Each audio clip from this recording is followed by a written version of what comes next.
Nunca pensé que las palabras más crueles vendrían de la boca de mi propio hijo. Las que me destrozarían el alma serían pronunciadas en mi propia casa frente a mi familia. En una tarde de domingo que comenzó como cualquier otra.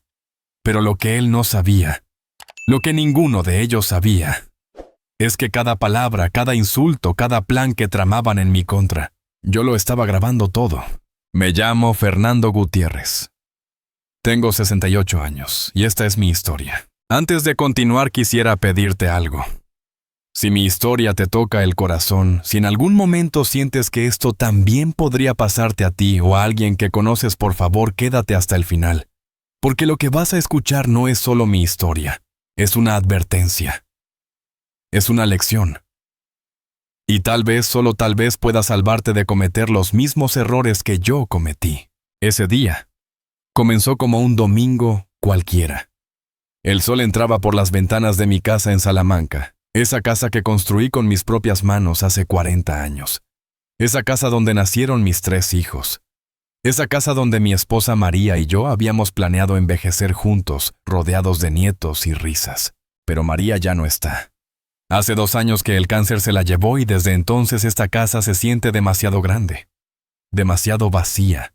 Demasiado silenciosa. Por eso me emocioné tanto cuando Roberto, mi hijo mayor, me llamó esa semana. «Papá», me dijo con esa voz que siempre usaba cuando quería algo.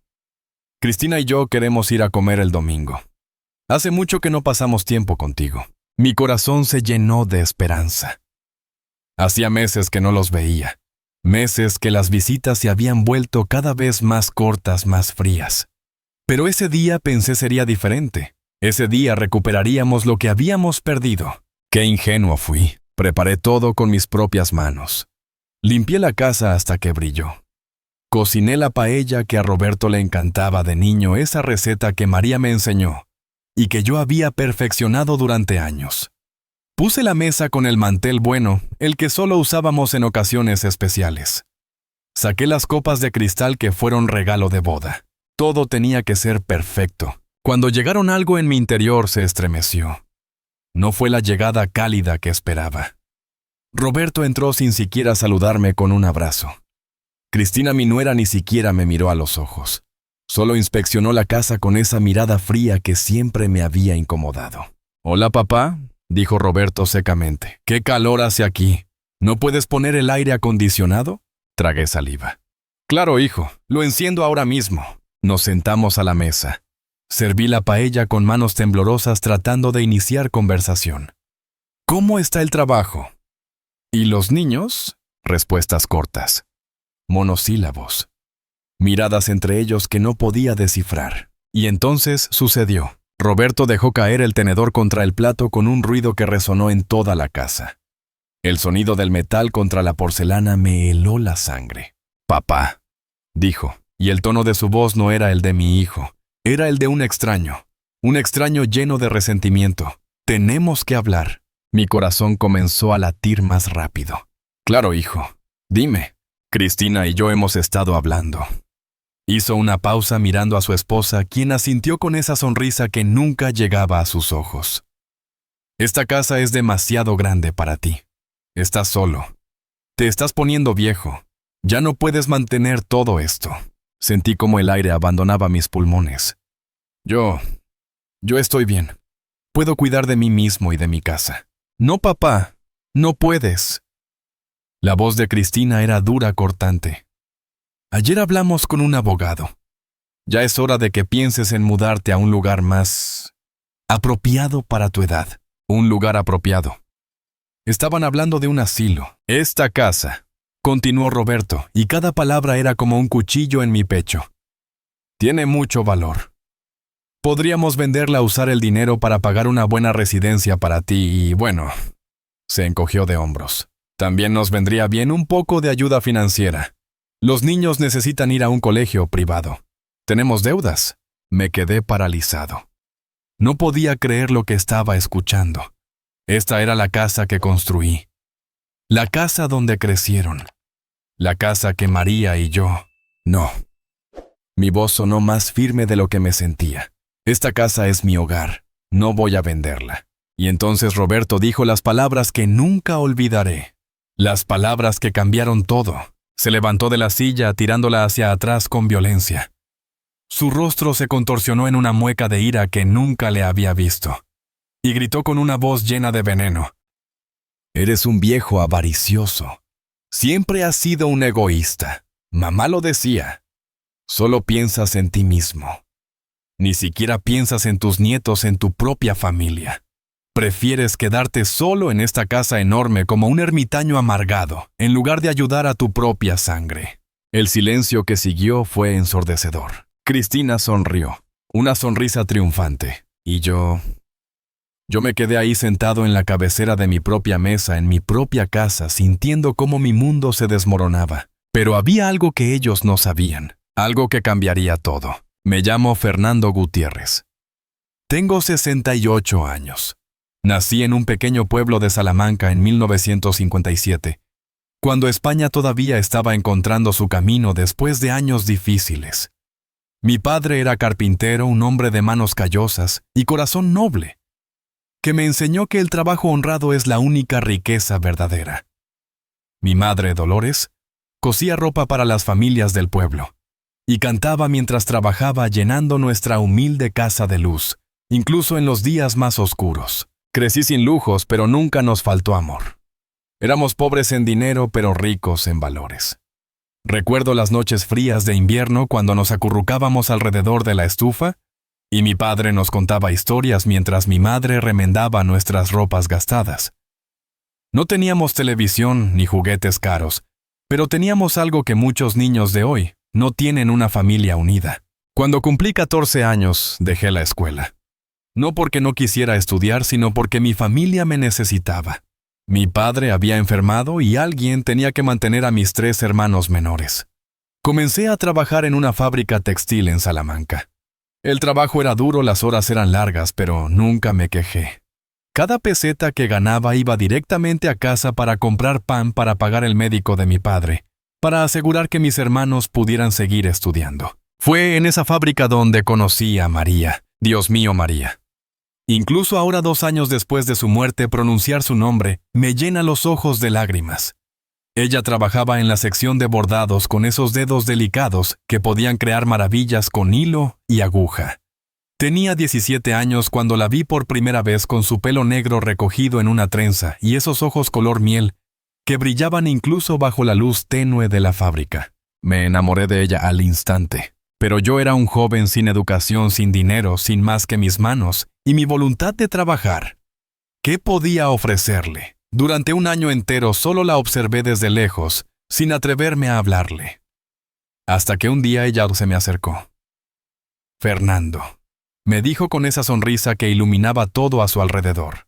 ¿Vas a seguir mirándome desde la esquina o vas a invitarme a tomar un café? Nos casamos un año después, en 1976. Yo tenía 19 años, ella 18. La ceremonia fue humilde en la pequeña iglesia del pueblo, con solo nuestras familias presentes. No tuvimos luna de miel.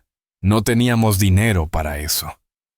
Nuestra primera casa fue una habitación alquilada con una cama, una mesa y 2 sillas. Pero éramos felices. Dios, éramos tan felices. Trabajábamos los 2, ahorrando cada céntimo. María bordaba manteles por las noches, después de su turno en la fábrica, vendiendo sus creaciones en el mercado los domingos. Yo hacía horas extras, siempre que podía, a veces trabajando 16 horas al día. Nuestras manos estaban siempre cansadas, nuestros cuerpos adoloridos, pero nuestros corazones estaban llenos de sueños. Soñábamos con tener nuestra propia casa. Una casa donde pudiéramos criar una familia. Una casa con un jardín donde nuestros hijos pudieran jugar. Y ese sueño se hizo realidad. En 1982, después de 6 años de ahorro sacrificado, compramos un terreno en las afueras de Salamanca. No era grande, pero era nuestro. Recuerdo el día que firmamos los papeles. María lloró de alegría y yo, que nunca había sido de mostrar emociones, también lloré. Pero comprar el terreno fue solo el comienzo. No teníamos dinero para contratar constructores, así que decidí construir la casa yo mismo. Mi padre, aunque débil por la enfermedad, vino a enseñarme. Durante 2 años, cada fin de semana, cada día libre, Trabajé en esa casa, ladrillo por ladrillo, viga por viga. Con mis propias manos callosas manchadas de cemento y sangre de cortes y rasguños, construí los cimientos. Levanté las paredes, instalé las tuberías, coloqué las tejas. María trabajaba a mi lado. Mezclaba el cemento, me pasaba las herramientas, pintaba las paredes. Estaba embarazada de Roberto cuando terminamos la primera habitación. Recuerdo que se sentó en medio del piso vacío con su vientre abultado, mirando alrededor con lágrimas en los ojos. «Es perfecta, Fernando», me dijo. «Nuestra casa, nuestro hogar». Roberto nació en 1984 en esa casa. Fue un parto difícil. No teníamos dinero para el hospital, así que vino la comadrona del pueblo.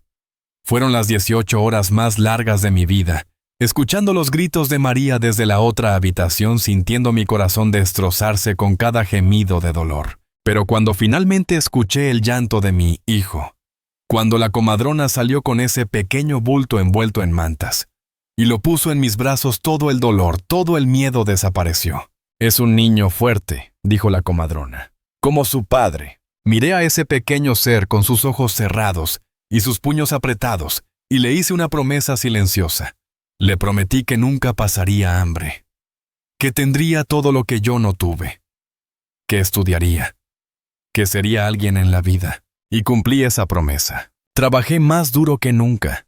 Aceptaba cualquier trabajo extra. Los fines de semana hacía reparaciones en casas ajenas. Por las noches, después de que María y Roberto se durmieran, hacía muebles de madera que vendía en el mercado. Dormía 4, tal vez 5 horas por noche, pero lo hacía con alegría, porque cada vez que llegaba a casa cansado, cubierto de polvo y sudor, Roberto corría hacia mí con esos bracitos abiertos gritando, «¡Papá!», y todo valía la pena. 2 años después nació Lucía. 3 años después, Miguel. La casa que había construido con mis propias manos se llenó de risas, de llantos, de vida. María se quedó en casa para cuidar a los niños, y yo trabajé el doble para mantenerlos a todos. No fueron años fáciles. Hubo momentos en que no sabía cómo íbamos a pagar la luz o comprar comida. Momentos en que me quedaba despierto por las noches, aterrorizado por la responsabilidad que pesaba sobre mis hombros. Pero nunca me rendí. Nunca. Porque cada vez que veía a mis hijos crecer sanos y felices en esa casa que construí para ellos, cada vez que María me sonreía con ese amor que solo ella podía dar, sabía que todo el sacrificio valía la pena. Y ahora, tantos años después, sentado en esta misma casa, escuchando a mi hijo mayor llamarme viejo avaricioso y exigir que la vendiera. ¿Cómo había llegado a esto? ¿En qué momento el niño que corría hacia mí con los brazos abiertos se había convertido en este hombre que me miraba con desprecio? Pero, como dije antes, había algo que ellos no sabían. Era un domingo cualquiera de septiembre. El tipo de día que Salamanca regala generosamente en otoño, cielo azul profundo, temperatura perfecta, una brisa suave que hacía bailar las hojas doradas de los árboles en mi jardín.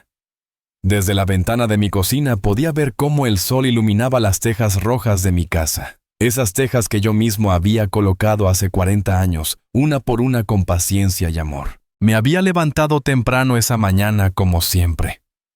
A los 68 años, el cuerpo ya no necesita mucho sueño. O tal vez, es que desde que María se fue, la cama se siente demasiado grande, demasiado vacía, y prefiero levantarme antes de que la soledad me aplaste. Preparé mi café en la vieja cafetera italiana que María y yo compramos en nuestro único viaje a Roma hace 20 años. El aroma llenó la cocina mezclándose con el olor del pan tostado. Me senté en mi silla de siempre, la que está junto a la ventana, y observé mi jardín mientras bebía lentamente. Las rosas que María plantó seguían floreciendo. Yo las cuidaba religiosamente, regándolas cada mañana, podándolas con el mismo amor que ella les había dedicado. Eran lo último que me quedaba de ella, además de los recuerdos. Rosas rojas, sus favoritas. Como nuestro amor, solía decir ella, con esa sonrisa que iluminaba mi mundo. El jardín estaba perfecto esa mañana. Había cortado el césped del día anterior y todo se veía ordenado, cuidado. La pequeña fuente que instalé hacía 3 años murmuraba suavemente. Los pájaros cantaban en el limonero que planté cuando nació Roberto. Ese árbol ahora tenía 40 años y seguía dando limones cada temporada. Mi casa. Mi hogar. Cada rincón tenía una historia. Cuando Roberto llamó el martes anterior para decir que vendrían a comer el domingo, sentí una mezcla de emoción y nerviosismo que no había experimentado en meses. Las visitas de mis hijos se habían vuelto cada vez más espaciadas después de la muerte de María. Roberto vivía en Madrid con Cristina y los niños. Lucía estaba en Barcelona casada con un ingeniero catalán.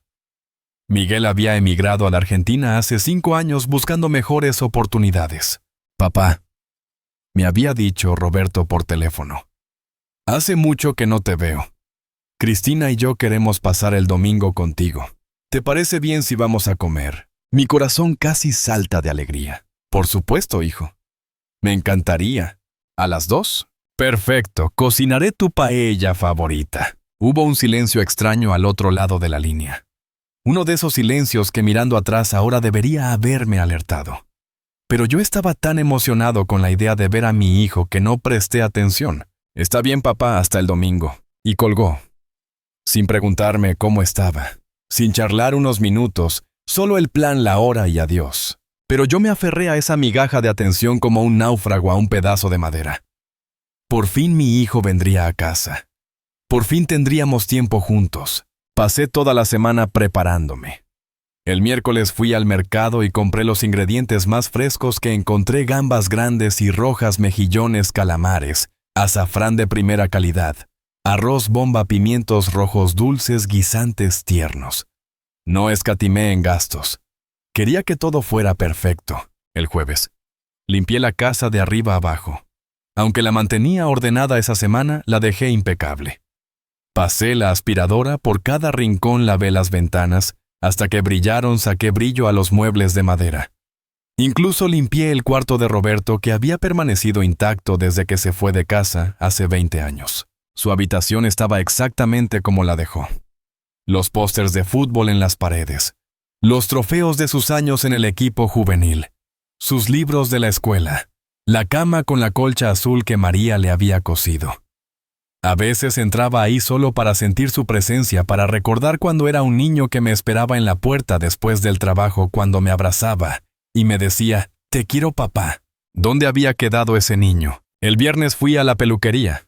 Don Antonio, el barbero del barrio que me cortaba el pelo desde hace 30 años, notó mi buen humor. «Te veo animado, Fernando», me dijo mientras me recortaba las sienes grises. «Mi hijo viene a visitarme el domingo», le respondí con orgullo. Roberto, el mayor. Ah, qué bien. La familia es lo más importante. Hizo una pausa y luego añadió: aunque entre tú y yo, Fernando, a veces los hijos olvidan todo lo que uno hizo por ellos cuando eran pequeños. Sus palabras me incomodaron, pero las descarté. Roberto es un buen chico, dije. Solo está ocupado con su vida en Madrid. Don Antonio no dijo nada más, pero vi algo en su mirada. Algo que no supe interpretar entonces. El sábado preparé algunos detalles finales. Compré una botella del vino tinto que a Roberto le gustaba. Saqué los platos buenos, esos que solo usábamos en Navidad y cumpleaños. Preparé un postre flan casero como María lo hacía. Esa noche casi no pude dormir de la emoción. Me quedé mirando el techo, imaginando cómo sería el día siguiente. Tal vez Roberto se quedaría después de comer y podríamos ver el partido juntos como cuando era niño. Tal vez me hablaría de mis nietos, de cómo estaban creciendo. Hacía meses que no los veía. Ana tenía 8 años ya y Pablo 6. ¿Seguirían reconociéndome?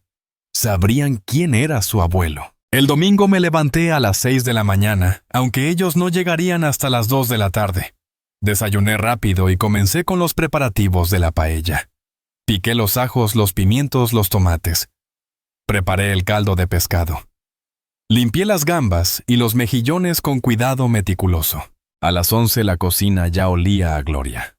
El caldo burbujeaba suavemente en la olla, liberando ese aroma que me transportaba a domingos felices, a comidas familiares cuando María vivía, cuando mis 3 hijos estaban en casa, cuando la mesa estaba llena de risas y conversaciones. Puse la mesa con cuidado especial. El mantel blanco de lino que María había bordado a mano. Las servilletas a juego. los cubiertos de plata que habíamos recibido como regalo de bodas, las copas de cristal tallado. Incluso corté algunas rosas del jardín y las puse en un jarrón en el centro de la mesa. Todo tenía que estar perfecto. A la 1:30 ya estaba listo esperando. Me había puesto mi mejor camisa, la azul que María decía que me hacía ver guapo. Me peiné cuidadosamente, me afeité por segunda vez. Quería que Roberto se sintiera orgulloso de mí, que viera que su padre, aunque mayor, todavía se cuidaba, todavía tenía dignidad. A las 2 en punto escuché el coche entrando en el camino. Mi corazón comenzó a latir más rápido. Me asomé a la ventana y los vi bajarse, Roberto alto y elegante con su traje de marca, Cristina con su vestido caro y sus gafas de sol de diseñador. Y detrás de ellos, mis nietos. Pero algo en la escena me inquietó. Roberto no sonreía. Cristina revisaba su teléfono con expresión aburrida. Los niños parecían incómodos, como si no quisieran estar ahí. Abrí la puerta antes de que tocaran el timbre con mi mejor sonrisa. Roberto, Cristina, niños. Extendí los brazos para abrazar a mi hijo. Roberto me dio un abrazo rápido, frío, mecánico. Como cuando abrazas a un conocido, no a tu padre. Cristina me ofreció la mejilla sin siquiera mirarme a los ojos. Los niños murmuraron un «Hola, abuelo», casi inaudible, con la mirada fija en sus tablets. «Pasad, pasad», dije, tratando de no mostrar mi decepción.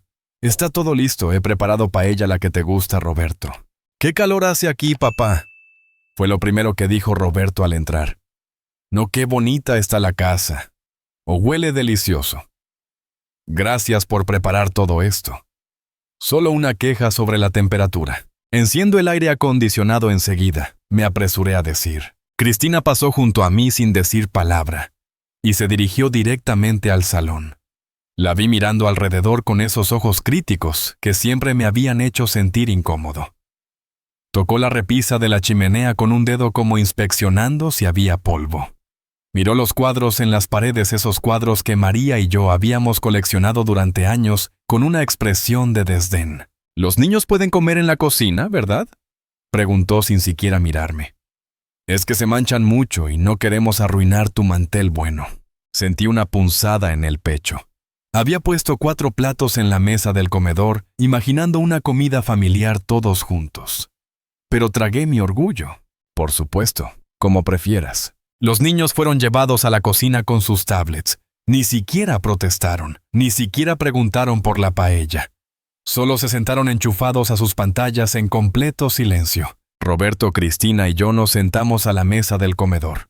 El ambiente estaba tenso, extraño. Nada como las comidas familiares que recordaba. Serví la paella con manos que comenzaban a temblar ligeramente. La había hecho perfecta, el arroz en su punto, las gambas jugosas, el azafrán, dándole ese color dorado perfecto. El mismo plato que solía hacer María, el que Roberto devoraba de niño pidiendo siempre repetir. «Espero que os guste», dije con una sonrisa nerviosa. «La hice con tu receta favorita, hijo». Roberto pinchó una gamba sin entusiasmo. Cristina ni siquiera había probado su plato todavía. Estaba mirando su teléfono debajo de la mesa. «Está bien», murmuró Roberto. «Ni siquiera deliciosa, o gracias, o qué rico, papá. Solo está bien». El silencio era ensordecedor. Solo se escuchaba el ruido de los cubiertos contra los platos. Intenté iniciar conversación. «¿Cómo va tu trabajo, Roberto? ¿Sigues en esa empresa de...?» «Sí», me interrumpió secamente. «¿Y los niños cómo les va en el colegio?» «Bien». Monosílabos. Respuestas cortantes. Como si cada palabra fuera un esfuerzo doloroso. Cristina y Roberto se miraban constantemente con miradas que yo no podía descifrar. Como si estuvieran comunicándose en un código secreto del que yo estaba excluido. Ella le hacía gestos con la cabeza. Él asentía levemente. Algo estaba pasando, algo malo. Mi instinto, ese instinto que uno desarrolla después de vivir 68 años, me gritaba que algo no estaba bien. Pero yo, ingenuo, esperanzado, me negaba a creerlo.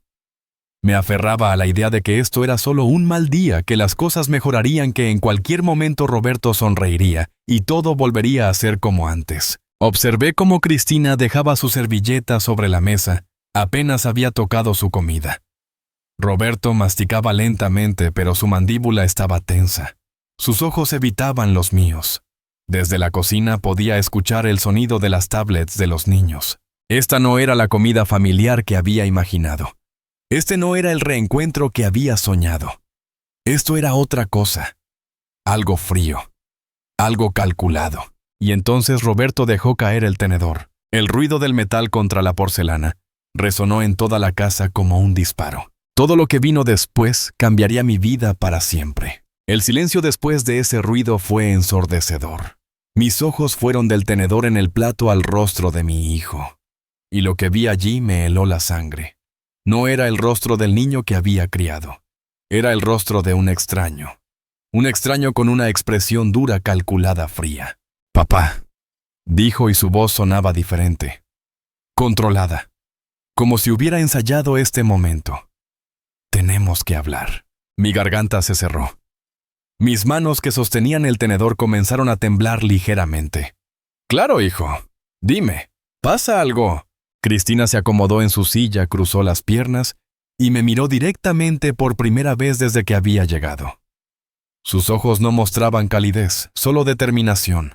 «Fernando», dijo ella usando mi nombre de pila como si fuera un cliente en una reunión de negocios, no el padre de su marido. «Sabemos que desde que María murió has estado muy solo». El uso del nombre de mi esposa en su boca me molestó. María. Mi María. ¿Qué derecho tenía ella de hablar de mi esposa con esa familiaridad falsa? «Estoy bien», respondí tratando de mantener mi voz firme. «Me las arreglo. La casa está en orden, yo cocino, me cuido». «No, papá», me interrumpió Roberto. «No estás bien. Esta casa es demasiado grande para ti. Te vemos desde que llegamos. Tienes ojeras, has perdido peso, estás descuidado». Descuidado. Me había puesto mi mejor camisa. Me había afeitado 2 veces. ¿Cómo podía decir que estaba descuidado? «Roberto, hijo, no entiendo. Me he preparado toda la semana para esta visita. He limpiado, he cocinado». «Exactamente», interrumpió Cristina otra vez. Su voz era afilada, cortante. «Te esfuerzas demasiado por mantener esta casa enorme. Es demasiado para un hombre de tu edad. Las escaleras, el jardín, la limpieza. ¿Qué pasa si te caes? ¿Qué pasa si te da algo y nadie está aquí para ayudarte?» Sentí un nudo en el estómago. «Tengo vecinos. Tengo amigos. Don Antonio viene a visitarme. La señora Carmen de al lado siempre está pendiente. Vecinos ancianos», dijo Roberto con desdén. «Papá, tienes que ser realista. Ya no eres joven». Cada palabra era como una bofetada.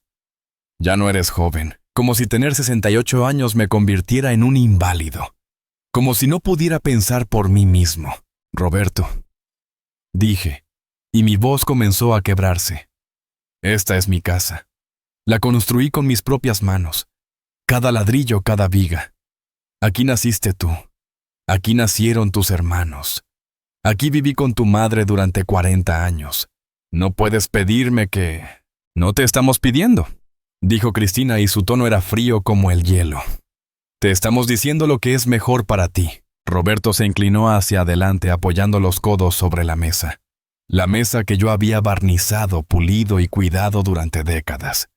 «Papá, Cristina y yo hemos estado hablando con un abogado». Mi corazón se detuvo.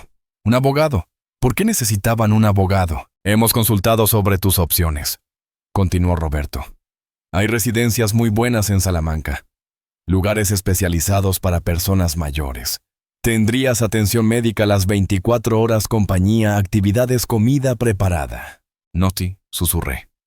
Apenas podía sacar la palabra de mi garganta. «Serías mucho más feliz allí», insistió Cristina. «Ya no tendrías que preocuparte por nada. Estarías con gente de tu edad. Podrías hacer amigos, jugar a las cartas, ver películas». «No», repetí esta vez más fuerte. «No voy a ir a ninguna residencia.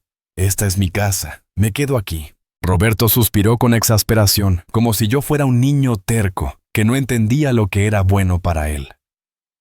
«Papá, no estás pensando con claridad. Esta casa tiene mucho valor. Está en una buena zona. El terreno es grande. Si la vendiéramos...». Ahí estaba. La verdad. La palabra que había estado esperando aparecer. Vender. Si la vendiéramos. Repetí lentamente, sintiendo cómo la comprensión se abría paso en mi mente como un cuchillo. Eso es lo que quieres. Vender mi casa. Es lo más sensato, dijo Cristina.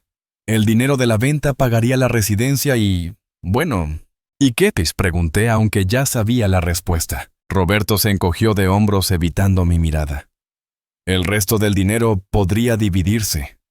Sería justo. Nosotros tenemos gastos. Los niños necesitan ir a un buen colegio privado. Tenemos deudas. La hipoteca del piso en Madrid es alta. Además, añadió Cristina. Y en su voz había un tono de justificación como si estuviera explicando algo obvio. Es una inversión. El dinero que gastamos en la educación de tus nietos es para su futuro. Tu futuro a tu edad. Bueno, es limitado. Tiene más sentido invertir en los jóvenes. Me quedé paralizado. Acababa de decir lo que pensé que dijo. Mi futuro era limitado, porque tengo 68 años. Cristina, comencé, pero Roberto me interrumpió. Ella tiene razón, papá. Sé que es duro escucharlo, pero hay que ser prácticos. Ana necesita clases de piano.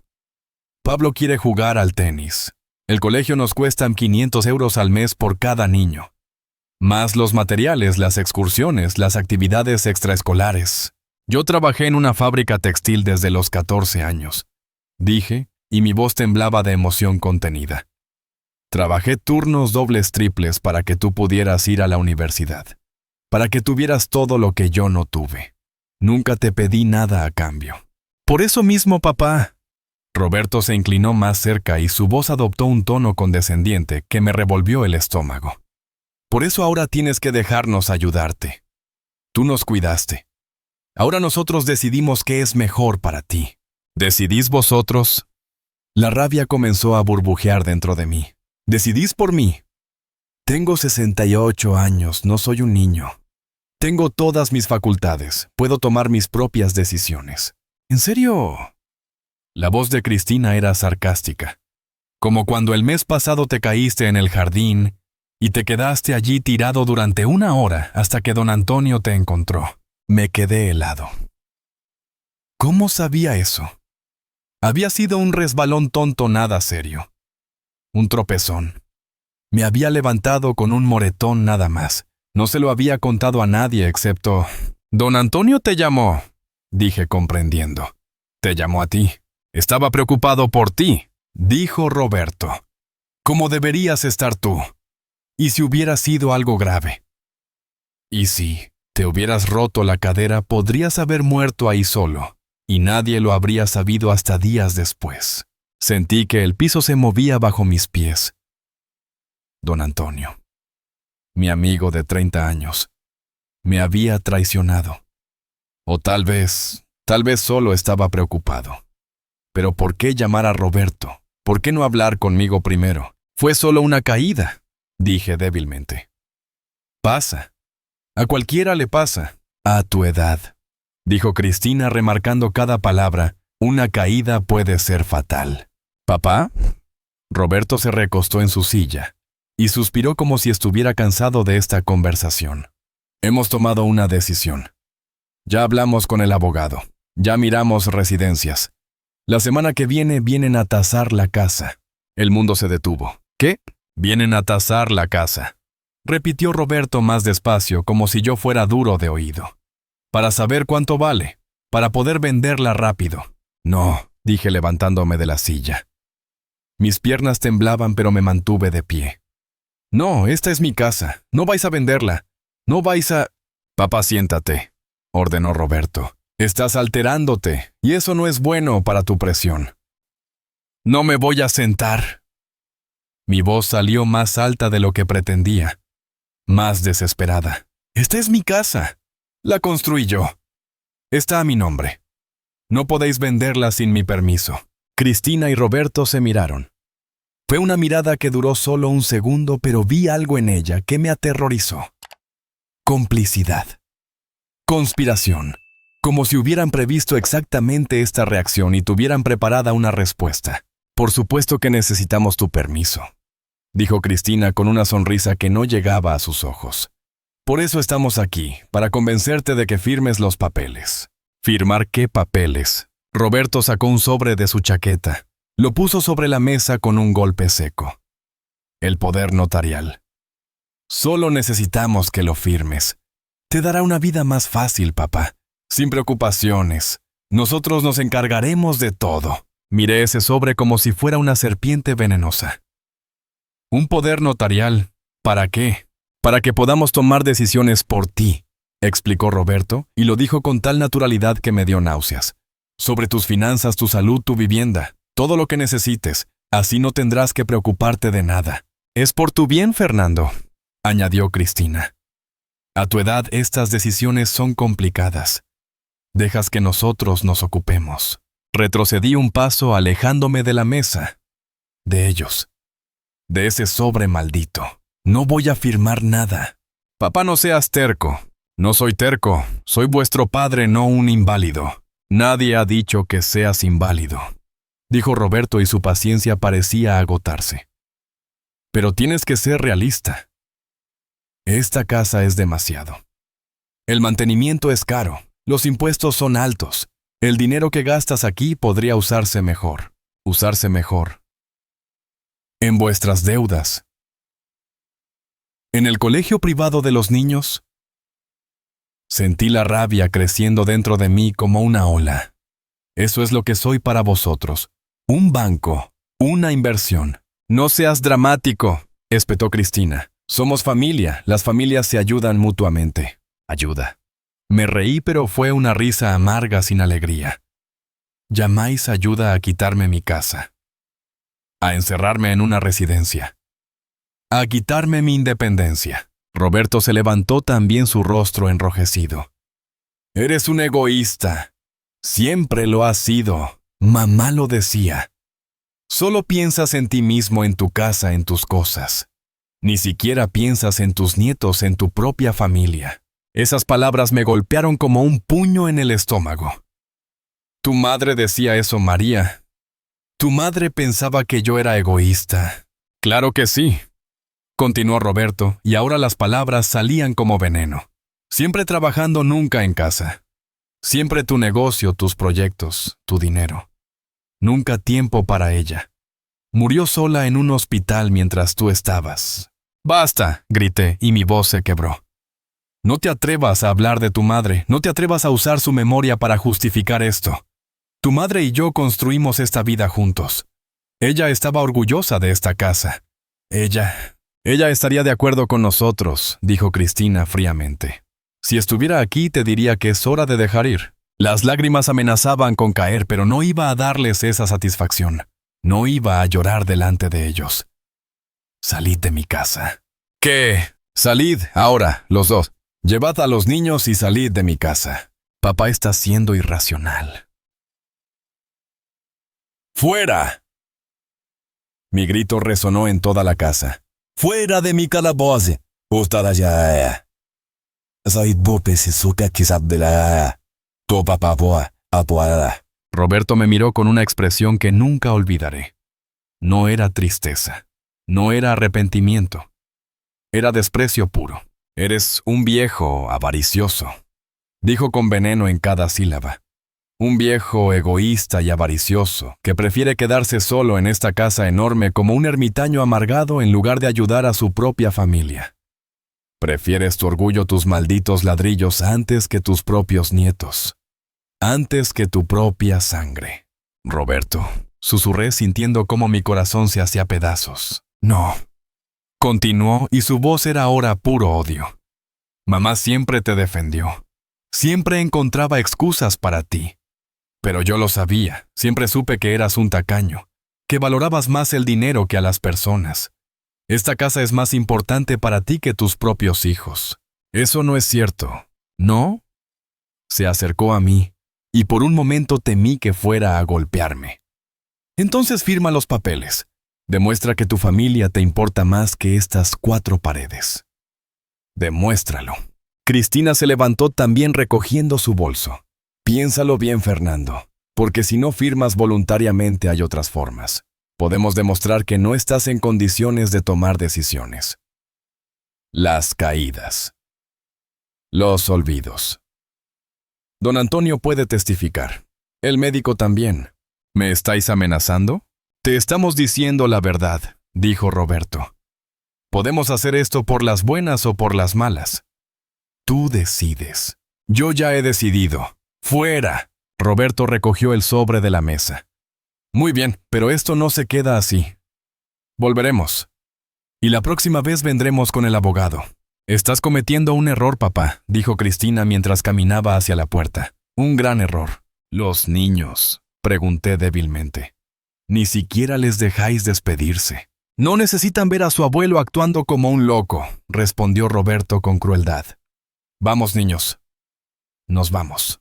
Escuché los pasos de mis nietos que ni siquiera me miraron al pasar. Escuché cómo Roberto arrastraba las sillas con rabia al salir de la cocina. Escuché la puerta abrirse, y entonces justo antes de salir, Roberto se giró una última vez. Disfruta de tu casa, papá. Disfruta de estar solo con tus recuerdos y tus malditos ladrillos, porque eso es todo lo que te va a quedar. La puerta se cerró con un golpe que resonó en toda la casa. Me quedé allí de pie en medio del comedor mirando la mesa. Los platos de paella casi intactos, las copas de vino sin tocar, el mantel bordado por María, las rosas del jardín marchitándose ya en el jarrón. Todo el esfuerzo, toda la esperanza, todo el amor que había puesto en ese día, y ahora solo quedaba el silencio. Un silencio tan profundo que dolía. Me senté en la silla temblando. Miré mis manos, esas manos que habían construido esta casa, que habían trabajado durante 50 años. Manos callosas marcadas por cicatrices del trabajo. Manos que habían sostenido a Roberto de bebé, que lo cuidaron cuando estaba enfermo, que le enseñaron a andar en bicicleta. ¿Era verdad? Era realmente un egoísta. Un avaro. La palabra resonaba en mi cabeza. Avaricioso. Egoísta. Viejo terco. Me levanté y caminé hacia la ventana. Su coche se alejaba por el camino levantando polvo. Mis nietos en el asiento trasero con sus tablets, sin saber lo que acababa de pasar. Sin saber que tal vez habían visto a su abuelo por última vez. El dolor en mi pecho era físico. Real. Como un cuchillo retorciéndose. Volví a la mesa.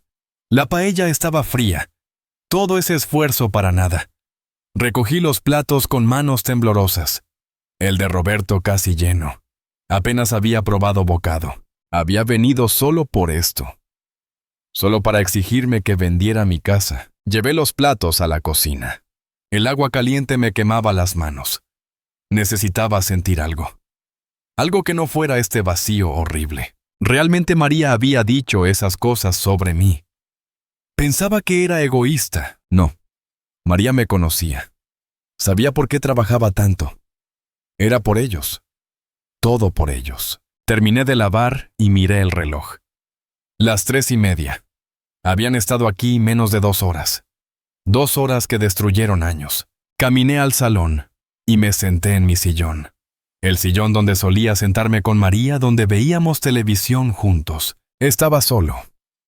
Completamente solo. Y entonces recordé algo. Algo que había hecho esa mañana antes de que llegaran. Miré hacia la estantería. El pequeño aparato medio oculto detrás de los libros. El dispositivo que Pablo me regaló el año pasado. Una grabadora digital. Para que grabes tus historias, abuelo, me había dicho. Para cuando seas muy viejo, podamos escuchar tu voz. Esa mañana, con un presentimiento inexplicable, la había activado. La coloqué en la estantería con el micrófono hacia la mesa, por si acaso. Y ahora en esa memoria digital estaba toda la conversación. Cada palabra, cada amenaza, cada insulto. Todo grabado, algo que cambiaría todo. Esa noche no dormí. No pude. Me quedé sentado en mi sillón en la oscuridad, mirando las sombras que la luna proyectaba en las paredes. Las mismas paredes que yo había levantado ladrillo por ladrillo. Las mismas paredes que habían sido testigos de 40 años de vida familiar. De risas, de llantos, de amor. Ahora solo eran testigos de mi dolor. El reloj marcaba las 3 de la madrugada. Afuera el silencio era absoluto. Ni siquiera los grillos cantaban. como si hasta la naturaleza respetara mi luto, porque eso era lo que sentía. Luto. Como si acabara de perder a un hijo, y tal vez lo había perdido. Cerré los ojos, y las palabras de Roberto volvieron a mí como puñaladas. Eres un viejo avaricioso. Un egoísta. Mamá lo decía. ¿Lo decía? ¿De verdad María pensaba eso de mí? Abrí los ojos y miré hacia la pared donde colgaba nuestra foto de boda. Incluso en la penumbra podía distinguir su rostro. Su sonrisa. Esa sonrisa que iluminaba mi mundo. María con su vestido blanco sencillo, yo con mi único traje, los dos jóvenes enamorados llenos de sueños. María, susurré en la oscuridad. ¿Es verdad pensabas que era egoísta? No hubo respuesta. Solo el silencio y el tic-tac del reloj de pared. Me levanté lentamente.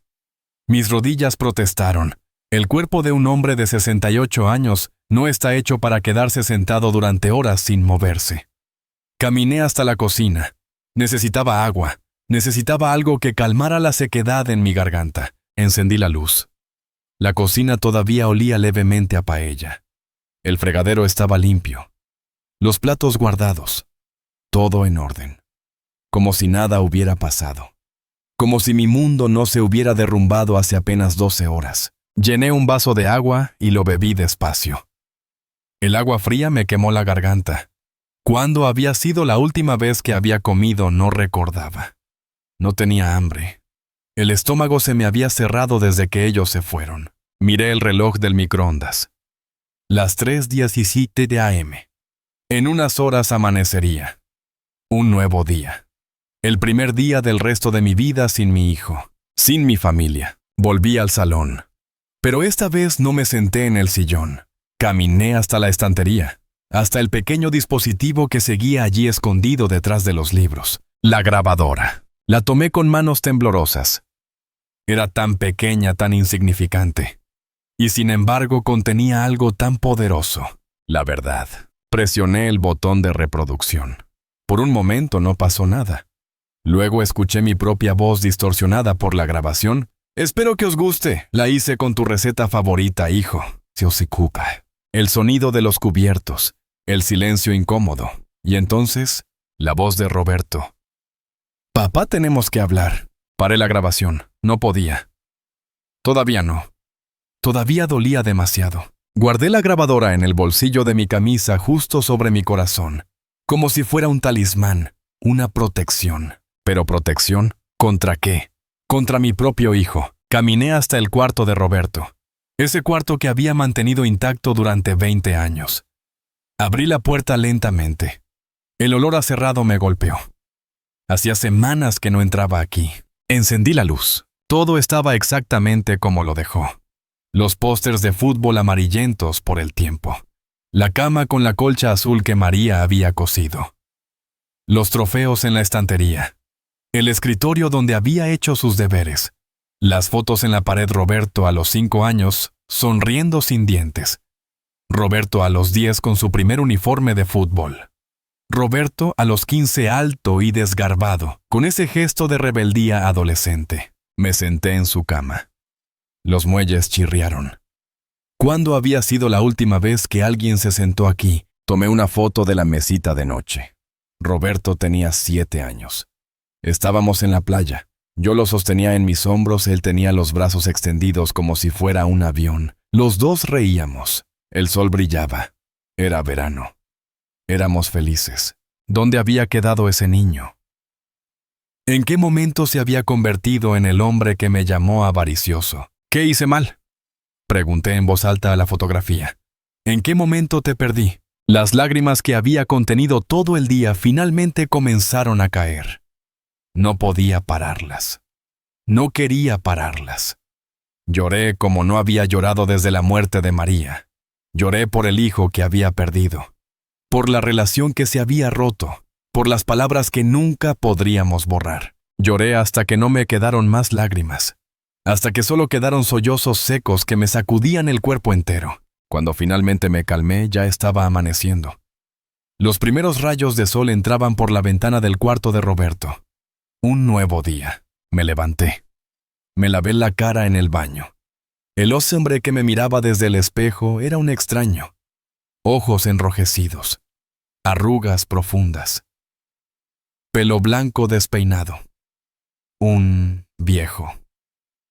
Eso es lo que veía. Un viejo cansado y roto. Eres un viejo avaricioso. No. No iba a dejar que esas palabras me definieran.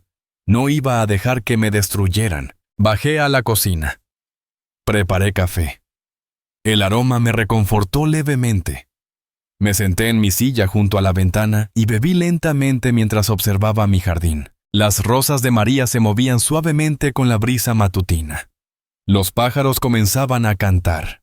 El limonero brillaba con el rocío. Todo seguía igual. La vida continuaba. El mundo no se había detenido porque mi corazón estuviera roto. Y entonces lo supe. Supe lo que tenía que hacer. No iba a quedarme aquí sentado lamentándome esperando a que Roberto y Cristina regresaran con su abogado. No iba a ser una víctima. No iba a dejar que me quitaran mi dignidad junto con mi casa. María no me había criado para ser un cobarde. Mi padre no me había enseñado a rendirme. Si Roberto quería una pelea, la tendría. Pero sería en mis términos, no en los suyos. Terminé mi café y fui a mi habitación. Me duché. Me afeité cuidadosamente. Me puse mi mejor traje, el que guardaba para ocasiones especiales, azul marino impecable. Me peiné con cuidado. Me miré al espejo. Ya no veía a un viejo derrotado. Veía a Fernando Gutiérrez, un hombre que había construido una vida desde cero. Un hombre que había sobrevivido a la pobreza, al trabajo duro, a la pérdida de su esposa. Un hombre que no iba a dejarse humillar por nadie, ni siquiera por su propio hijo. A las 9 de la mañana estaba listo. Tomé mi billetera, las llaves de casa y la grabadora. La guardé en el bolsillo interior de mi chaqueta. Salí de casa y caminé 3 calles hasta la oficina de don Julián Mendoza. Don Julián había sido el abogado de la familia durante 30 años. Había redactado nuestros testamentos cuando nacieron los niños. Había ayudado con la compra de propiedades. Era un hombre de principios. Un hombre de palabra. Y más importante, era mi amigo. Su secretaria Carmela me recibió con sorpresa.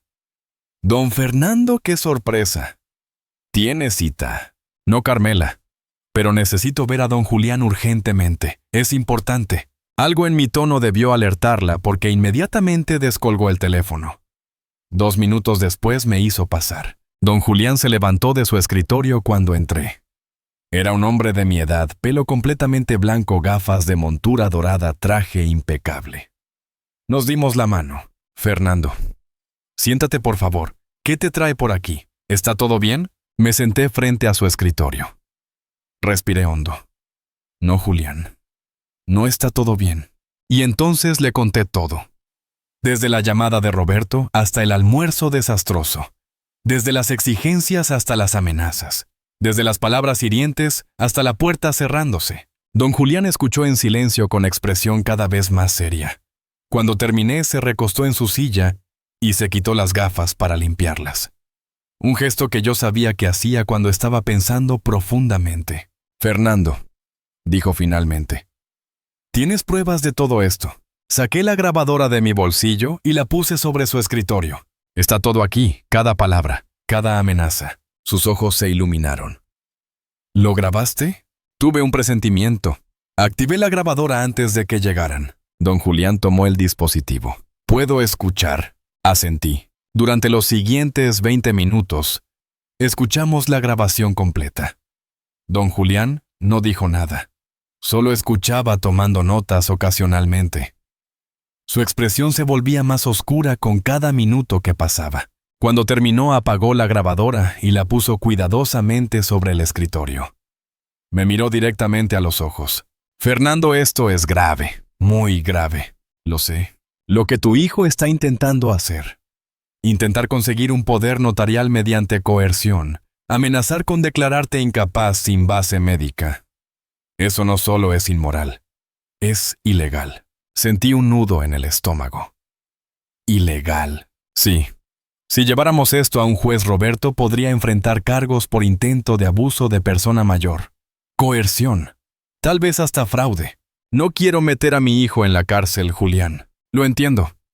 Pero necesitas protegerte y necesitas actuar rápido. Se inclinó hacia adelante. Dime, Fernando, ¿qué quieres hacer? Esa era la pregunta. ¿Verdad qué quería hacer? Había pasado toda la noche pensando en ello. Entre el dolor y las lágrimas, entre la rabia y la tristeza, había llegado a una conclusión. Quiero proteger lo que es mío, dije firmemente.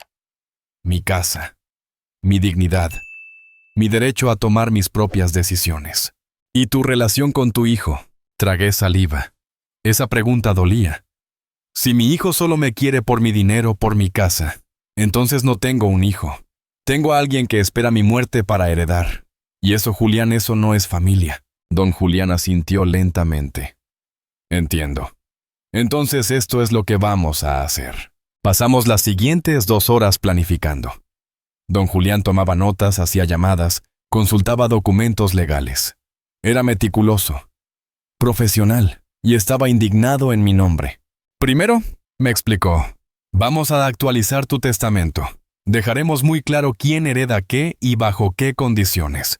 Segundo, vamos a establecer un poder notarial preventivo, pero lo tendrá alguien de tu confianza. No Roberto. Alguien que realmente se preocupe por ti.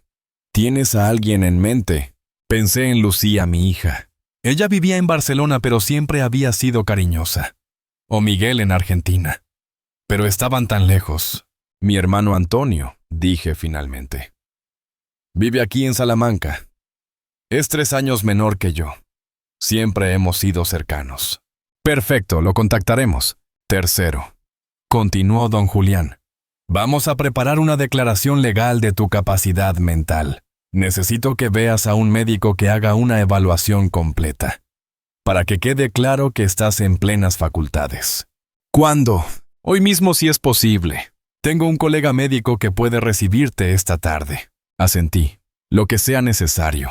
Y cuarto... Aquí don Julián hizo una pausa. Necesito que pienses muy bien sobre esto, Fernando. Podemos enviar una carta de cese y desistimiento a Roberto. Una advertencia legal de que si intenta algo contra ti, enfrentará consecuencias. Es fuerte. Muy fuerte. Y una vez que des ese paso no hay vuelta atrás. La relación ya está rota, Julián. Él mismo la rompió ayer cuando me llamó avaricioso y exigió mi casa. Pero es tu hijo. Un hijo que me ve como un obstáculo, como una cuenta bancaria con piernas. Mi voz se quebró ligeramente. Prefiero estar solo y con dignidad que rodeado de gente que solo espera mi muerte. Don Julián me miró con algo que parecía admiración mezclada con tristeza. Eres un hombre valiente, Fernando. No me siento valiente, me siento roto. Pero no voy a dejar que me destruyan. Él asintió. Entonces empecemos. Voy a necesitar algunos días para preparar todo. Mientras tanto, no firmes nada. No hables con Roberto sin testigos y guarda esa grabadora en un lugar seguro. ¿Cuánto tiempo? Dame una semana. En una semana tendrás toda la protección legal que necesitas. Una semana. 7 días. Parecía una eternidad, pero también parecía esperanza. Nos dimos la mano. Gracias, Julián. Para eso están los amigos, Fernando. Para eso estamos. Salí de su oficina sintiéndome diferente. El dolor seguía ahí. La herida en mi corazón todavía sangraba. Pero algo había cambiado. Ya no era una víctima. Era un hombre tomando control de su vida. Caminé por las calles de Salamanca. El sol brillaba. La gente caminaba, reía, vivía sus vidas. El mundo continuaba. Y yo también continuaría. Pasara lo que pasara. Los siguientes 3 días fueron extraños. Una mezcla de normalidad en la superficie y tormenta por dentro. Por fuera todo seguía igual. Me levantaba temprano, regaba las rosas de María, preparaba mi café, leía el periódico. Pero por dentro cada músculo de mi cuerpo estaba tenso esperando la llamada, esperando que Roberto cumpliera su amenaza y regresara con su abogado. Pero el teléfono no sonó. Ni el lunes, ni el martes, ni el miércoles. El silencio era casi peor que el conflicto. El jueves por la mañana don Julián me llamó.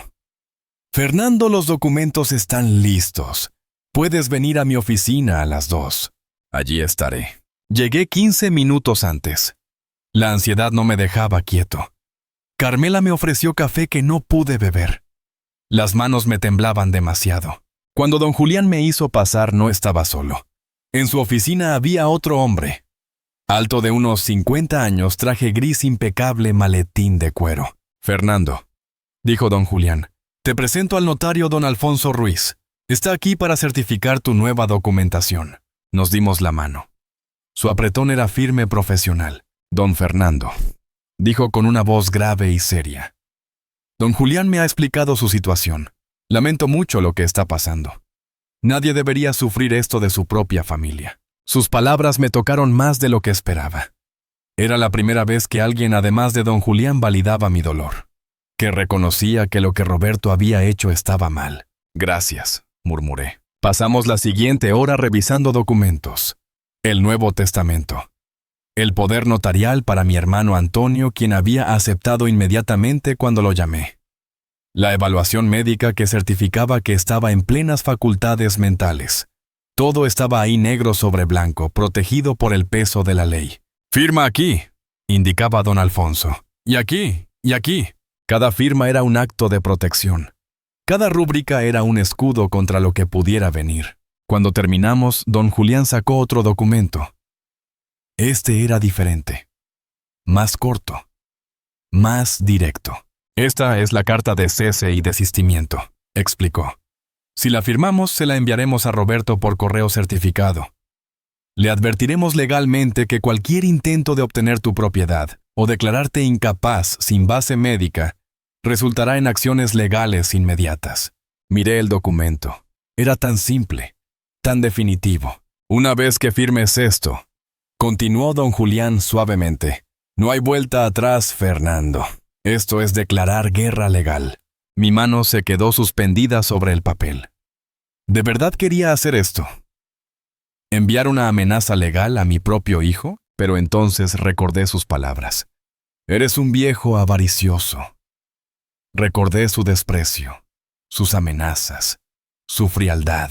«Firme. La enviaremos mañana», dijo don Julián guardando el documento. Salí de la oficina sintiéndome extraño. Aliviado, pero también asustado. Había dado el paso. Ahora solo quedaba esperar la reacción. No tuve que esperar mucho. El sábado por la tarde, exactamente a las 4:20, escuché el sonido de un coche llegando. Miré por la ventana y mi estómago se contrajo. Era Roberto, pero esta vez no venía solo. A su lado estaba Cristina. Y detrás de ellos, un tercer coche. De él bajó un hombre en traje que no reconocí. Alto, delgado, con un maletín. Su abogado. «Ya están aquí», susurré para mí mismo. Habían venido a cumplir su amenaza, a traer al abogado, a presionarme para que firmara. Pero yo ya estaba preparado. Toqué el bolsillo de mi camisa donde guardaba una copia de todos los documentos que había firmado. Don Julián me había dicho que los llevara siempre conmigo. Por si acaso, había dicho, por si intentan algo. El timbre sonó. Una vez. 2 veces, 3 veces. Insistente. Agresivo. Respiré hondo, abrí la puerta. Roberto estaba ahí con su expresión seria. Cristina a su lado con esa sonrisa falsa. Y el hombre del traje detrás, observándome con ojos de evaluador. «Hola, papá», dijo Roberto y su tono era frío. Profesional. Como si fuera una visita de negocios. «Este es el abogado Martínez. Venimos a hablar». «No hay nada de qué hablar», respondí manteniendo mi voz firme. «Papá, no seas difícil», dijo Cristina. «Solo queremos lo mejor para ti». «¿Puedo pasar?», preguntó el abogado Martínez. Su voz era suave, pero había algo en ella que no me gustaba. Algo calculador. Me hice a un lado. Dejé que entraran. Pero esta vez mis manos no temblaban. Esta vez yo estaba preparado. Se sentaron en el salón, el mismo lugar donde habíamos comido la paella hace una semana. Pero ahora el ambiente era completamente diferente. Era como un ring de boxeo antes de la pelea. «Don Fernando», comenzó el abogado Martínez abriendo su maletín. Su hijo Roberto me ha contratado porque está preocupado por su bienestar. Mi bienestar está bien, gracias. Con todo respeto.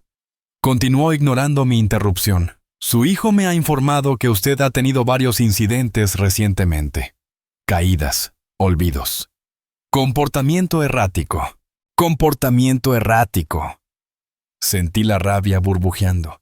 ¿Qué comportamiento errático? Negarse a escuchar razones, intervino Roberto. Aferrarte a esta casa cuando no puedes mantenerla. Rechazar nuestra ayuda. Eso no es comportamiento errático, dije firmemente. Eso se llama tener criterio propio. El abogado Martínez sacó unos papeles. Hemos preparado unos documentos. Un poder notarial que permitirá a su hijo Roberto tomar decisiones médicas y financieras en su nombre. También un acuerdo de venta de esta propiedad con el compromiso de que el dinero se usará para pagar una excelente residencia donde usted recibirá. No voy a firmar nada. Firmar nada. Don Fernando, sea razonable. Soy perfectamente razonable. Y no voy a firmar nada. Cristina se inclinó hacia adelante.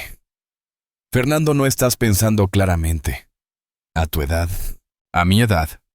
La interrumpí, y mi voz salió más fuerte de lo que pretendía. Tengo el derecho de tomar mis propias decisiones. Tengo 68 años, no soy un niño. Y definitivamente no necesito que ustedes me digan qué hacer con mi vida o mi propiedad. Papá, dijo Roberto, y ahora su paciencia parecía agotarse. Vamos a hacer esto por las buenas o por las malas. Ya te lo dije. ¿Y Manata? Pregunté. ¿Y qué serían las malas, Roberto? Declararme incapaz. Intentar quitarme mis derechos legalmente, si es necesario, dijo Cristina con frialdad. Tenemos testigos. Don Antonio puede declarar sobre tus caídas. Tenemos evidencia de que no puedes cuidar de ti mismo. Ahí estaba. La amenaza abierta. Ya no se molestaban en disfrazarla. Me levanté lentamente. Caminé hasta la estantería. Los tres me observaban con curiosidad. Tomé un sobre que había preparado esa mañana y volví a sentarme. Antes de que continuemos, dije con calma, hay algo que deben saber. Abrí el sobre y saqué los documentos. Los puse sobre la mesa de centro uno por uno. Este quita, dije señalando el primero, es mi Nuevo Testamento. Firmado hace 3 días ante notario. En él se especifica claramente que cualquier intento de coerción, manipulación o declaración falsa de incapacidad resultará en la exclusión automática de la herencia. Vi cómo Roberto palidecía. Continué señalando el segundo documento, es un poder notarial. Pero no es para ti, Roberto, es para mi hermano Antonio. Él tomará decisiones por mí si algún día realmente lo necesito, no tú. ¿Qué? Roberto se levantó de golpe. ¿Le diste el poder a tío Antonio? Sí, a alguien en quien confío. Alguien que me quiere por lo que soy, no por lo que tengo. Mostré el tercer documento. Es una evaluación médica completa. Realizada hace 2 días por el Dr. Ramírez, neurólogo certificado. Confirma que estoy en plenas facultades mentales, sin signos de demencia, Alzheimer o cualquier condición que afecte mi capacidad de tomar decisiones. El abogado Martínez se inclinó para ver el documento más de cerca. Su expresión se había vuelto seria. Profesional. Sabía que esto cambiaba todo. Y finalmente, saqué el último papel. Esta es una carta de cese y desistimiento, enviada hace 2 días por mi abogado don Julián Mendoza, advirtiendo que cualquier intento de obtener mi propiedad mediante coerción, cualquier declaración falsa sobre mi capacidad mental, cualquier acción legal infundada resultará en acciones legales inmediatas contra ustedes. El silencio en la habitación era absoluto. Se podía escuchar el tic-tac del reloj, el respirar pesado de Roberto, el crujido del cuero del sofá cuando Cristina se movió incómoda. Pero hay más, dije, y saqué la grabadora de mi bolsillo. Los ojos de Roberto se abrieron de par en par cuando la reconoció. Eso es, la grabadora que Pablo me regaló. Sí, la puse sobre la mesa. Y en ella ya está grabada toda nuestra conversación del domingo pasado. Cada palabra, cada amenaza, cada insulto. Eso es ilegal, saltó Cristina. No puedes grabar a alguien sin su consentimiento. El abogado Martínez levantó una mano. En realidad, dijo lentamente, en España una persona puede grabar conversaciones en su propia casa sin necesidad de informar a los demás. Es completamente legal. Vi cómo la cara de Cristina se descomponía. ¿En esta grabación? Continué. Están ustedes amenazándome, intentando coercionarme para que firme un poder notarial, hablando de hacer esto por las buenas o por las malas, llamándome viejo avaricioso. Roberto se dejó caer en el sofá. Su rostro había perdido todo el color. Si ustedes intentan declararme incapaz, dije, y mi voz era ahora dura como el acero. Esta grabación irá directo a un juez, y entonces no solo perderán cualquier derecho a mi herencia, también podrían enfrentar cargos criminales por intento de abuso a persona mayor, por coerción, por fraude. El abogado Martínez cerró su maletín lentamente. Se levantó. Don Fernando, dijo con tono respetuoso, le ofrezco mis disculpas.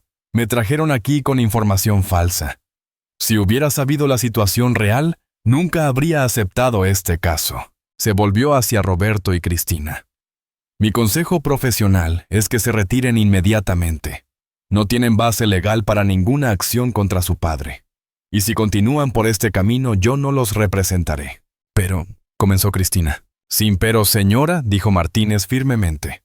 Su suegro está en plenas facultades. Tiene derecho a sus propiedades, y ustedes acaban de amenazarlo, lo cual, combinado con esa grabación, los pone en una posición legal muy peligrosa. Se volvió hacia mí nuevamente. Don Fernando ha actuado con sabiduría. Sus documentos están en orden. Está completamente protegido. Me dio su tarjeta. Si necesita cualquier cosa, o si ellos lo molestan de nuevo, llámeme. Testificaré en su favor. Y con eso se fue. Roberto y Cristina se quedaron sentados paralizados. Por primera vez no sabían qué decir. No tenían respuesta, no tenían control. Roberto, dije suavemente y usé el tono que solía usar cuando era niño, y necesitaba aprender una lección difícil. Vine a este mundo sin nada. Construí todo lo que tengo con mis propias manos. Esta casa, esta vida. Y la voy a proteger hasta mi último aliento. Papá, no he terminado. Mi voz era firme. Tú eres mi hijo. Siempre serás mi hijo. Pero tu comportamiento de la semana pasada fue imperdonable. Me trataste como un obstáculo, como una cuenta bancaria, como alguien cuya única función es financiar tu vida. No es así, sí lo es, y ambos lo sabemos. Respiré hondo. Las puertas de esta casa siempre estarán abiertas para ti, pero bajo una condición: que vengas como hijo. No como acreedor, no como heredero impaciente, como hijo. Cristina se levantó bruscamente. Vámonos, Roberto, no necesitamos esto. Pero Roberto no se movió. Se quedó ahí sentado mirándome. Y por un momento, solo un momento, vi algo en sus ojos.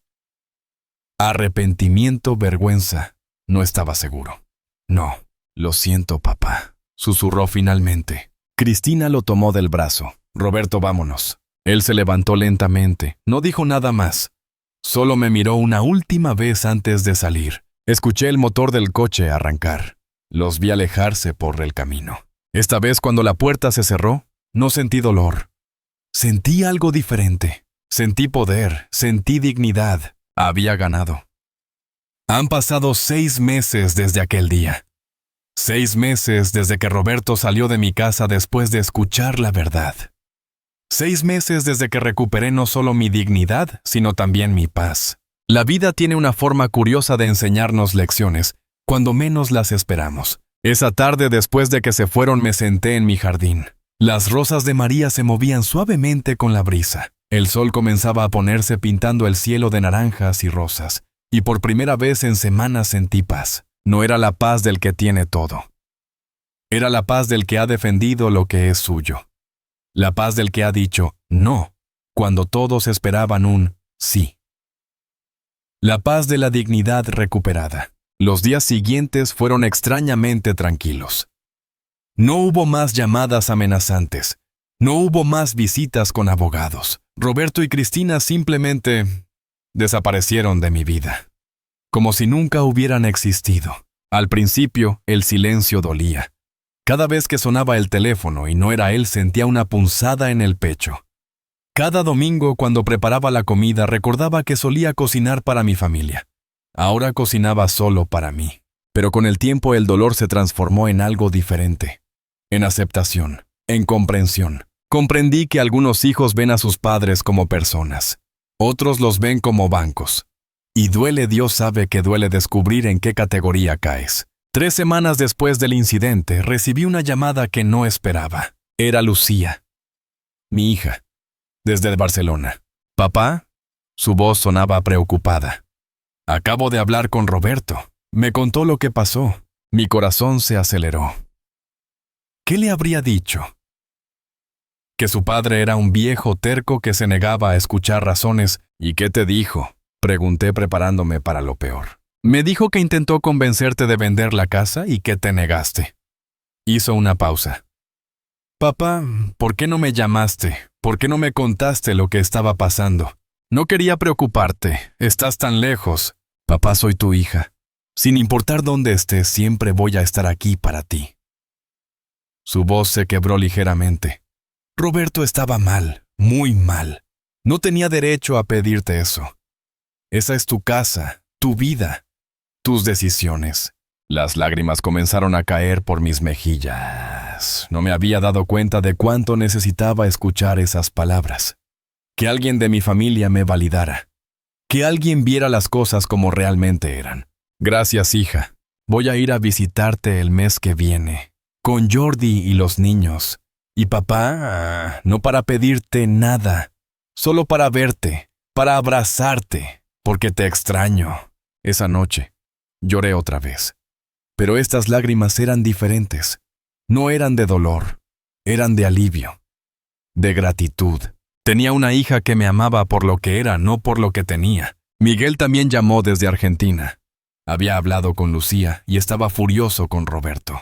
«Papá, si necesitas algo, lo que sea, solo dímelo. Puedo enviar dinero, puedo volar allá, lo que necesites». «Estoy bien, hijo, de verdad». Roberto siempre fue ambicioso, desde niño. Pero nunca pensé que llegaría a esto. Tuvimos una larga conversación. Me contó sobre su vida en Buenos Aires, sobre su trabajo, sobre cómo le gustaría que algún día fuera a visitarlo. Hablamos durante 2 horas, 2 horas en las que no mencionó dinero, ni herencias, ni propiedades.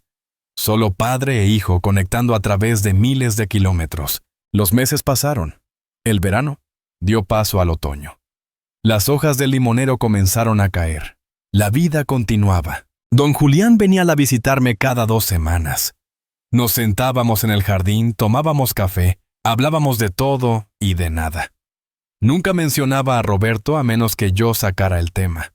Era un buen amigo, un verdadero amigo. Mi hermano Antonio también se convirtió en una presencia constante. Ahora que era mi apoderado legal, sentía una responsabilidad hacia mí. Pero más allá del papel, era mi hermano. Veníamos juntos a ver el fútbol. Jugábamos a las cartas los jueves. Me acompañaba al médico cuando tenía citas. «Sabes», me dijo un día mientras podábamos juntos las rosas, «siempre admiré cómo construiste esta casa. Con tus propias manos, sin ayuda de nadie. Tuve mucha ayuda. Tu ayuda también cuando venías los fines de semana. Era un niño entonces. Apenas cargaba ladrillos». Se rió. «Pero tú convertiste este terreno vacío en un hogar. Eso es algo que nadie puede quitarte». En noviembre Lucía vino con su familia. Fue una semana maravillosa. Mis nietos corrían por el jardín, el mismo jardín donde su padre había corrido 40 años antes. Cocinamos juntos, reímos juntos. Fueron simplemente familia. El último día antes de regresar a Barcelona, Lucía me abrazó en la puerta. «Papá, estoy orgullosa de ti, de cómo manejaste todo esto. Muchos en tu lugar habrían cedido. Por miedo, por soledad, por culpa. Pero tú defendiste tu derecho a vivir tu vida en tus propios términos. A veces me pregunto si hice lo correcto», admití. «Si fui muy duro con Roberto». «No fuiste duro, papá, fuiste justo. Hay una diferencia». Me miró a los ojos. Y Roberto lo sabe. Por eso se disculpó. Un lo siento susurrado no arregla todo. No, pero es un comienzo. Si algún día está listo para una relación real contigo de hijo a padre, no de acreedor a deudor, estoy segura de que lo recibirás. Porque ese es el tipo de hombre que eres. Tenía razón.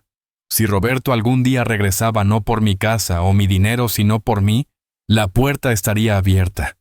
Pero hasta entonces viviría mi vida en paz. En diciembre hice algo que nunca pensé que haría. Creé una fundación. Don Julián me ayudó con los trámites legales.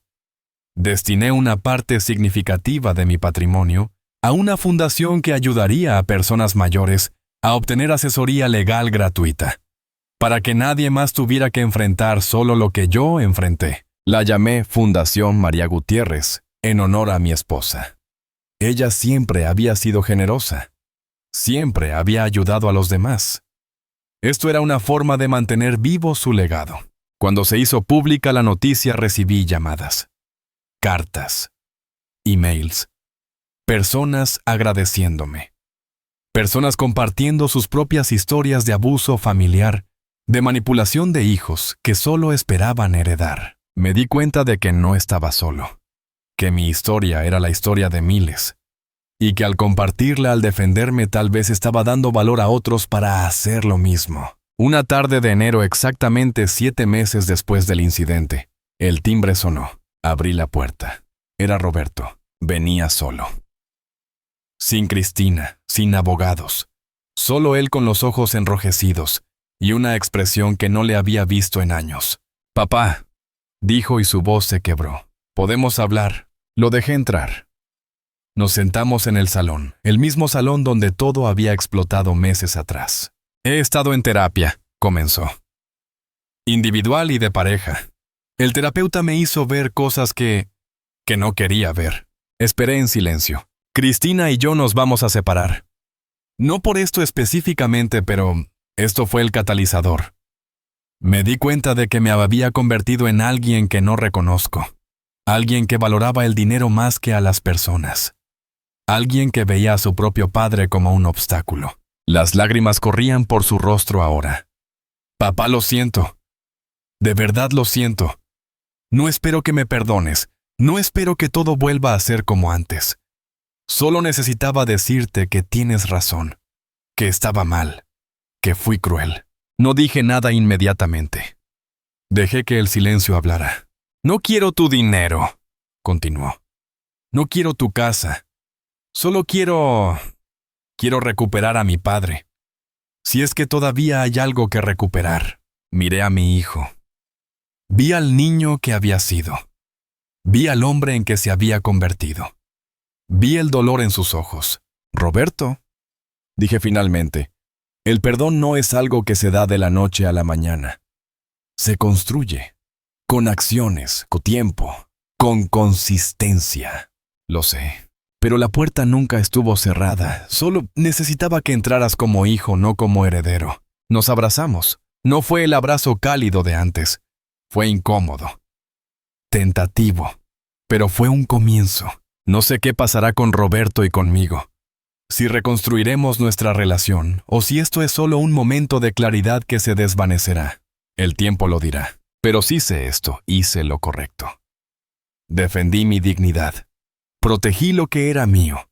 Y al hacerlo no solo me salvé a mí mismo, le enseñé a mis otros hijos, a mis nietos, una lección invaluable. Que el respeto no tiene edad.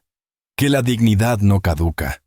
Que un anciano no es un problema a resolver, sino una persona con derechos, con voz, con poder de decisión. Aprendí que perder a alguien que solo te quiere por lo que tienes no es perder.